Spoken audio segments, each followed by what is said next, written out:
নমস্কাৰ, আজি আমি ৰান্ধিবলৈ ওলাইছোঁ ডিম আৰু আলুৰ দম। প্ৰথমতে ডিম আৰু আলু বইল কৰি ল'লোঁ। এতিয়া ডিমকেইটা বাকলি গুচাই অলপ ফ্ৰাই কৰি ল'ম। এয়া হালধি দিছোঁ আৰু অকণমান নিমখ দিম।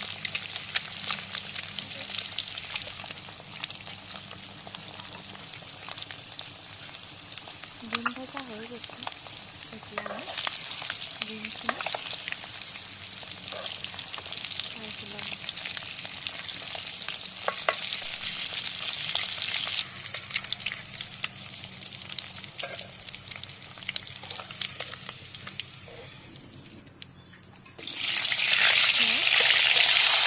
আলুবোৰ ধুনীয়াকৈ অলপ ফ্ৰাই কৰি ল'ম।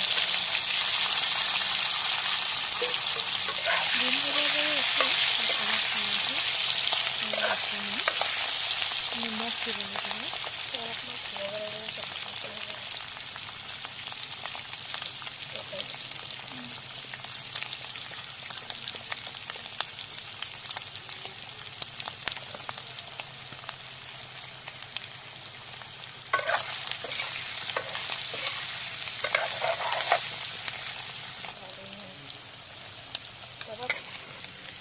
আলু ভজা হৈ গৈছে। এতিয়া আলুখিনি উঠাই ল'ব লাগিব।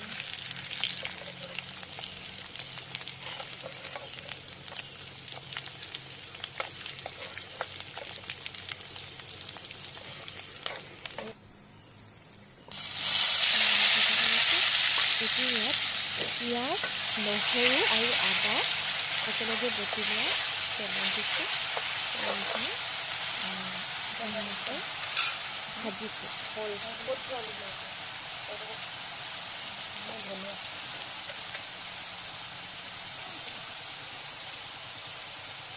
অলপ ধনিয়া গুড়ি,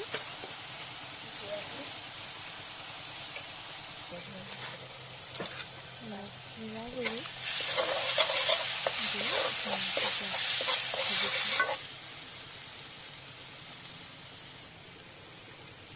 আৰু হালধি দিছোঁ, গতিকে আগতে দিয়া আছিলে হালধি, সেইকাৰণে অলপ কমাই দিছোঁ।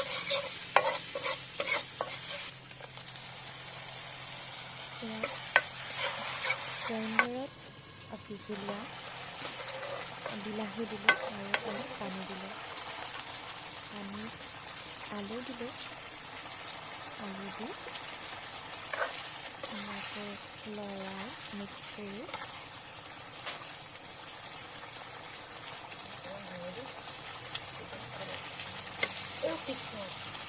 আলুখিনি নিদিলোঁ। পৰিমাণ মতে পানী দি দিছোঁ আৰু আলুবোৰ মাজে মাজে দুই এটা ভাঙি দিছোঁ।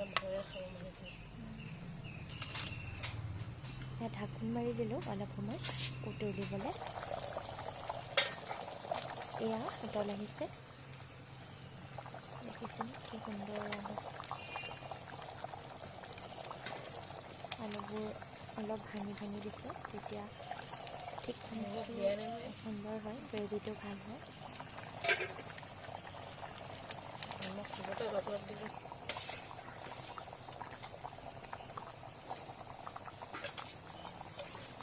ডিম দি দিছোঁ।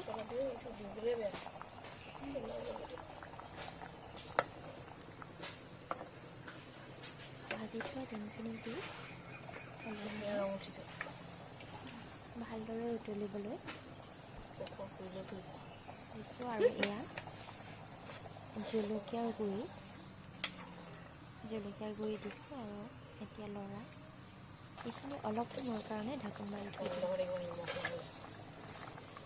দেখিছেনে কি কৰিছে? ঢাকোন মাৰি চালোঁ, প্ৰায় হৈ গৈছে ডিমৰ তৰকাৰী। এতিয়া এবাৰ চালোঁ পৰিমাণটো ভালদৰে মিলিছে নেকি। এয়া চাওক কিমান সুন্দৰ হৈছে ডিমৰ আৰু আলুৰ দম।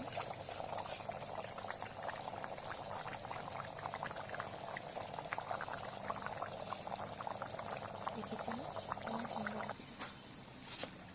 এয়া ডিম আৰু আলুৰ দম সিজি উঠিছে। এতিয়া আমি পৰিৱেশন কৰিব পাৰোঁ।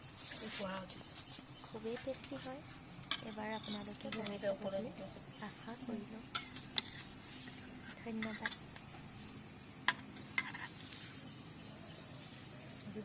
ধুনীয়া কালাৰ হৈছে ইয়াত মোবাইলত।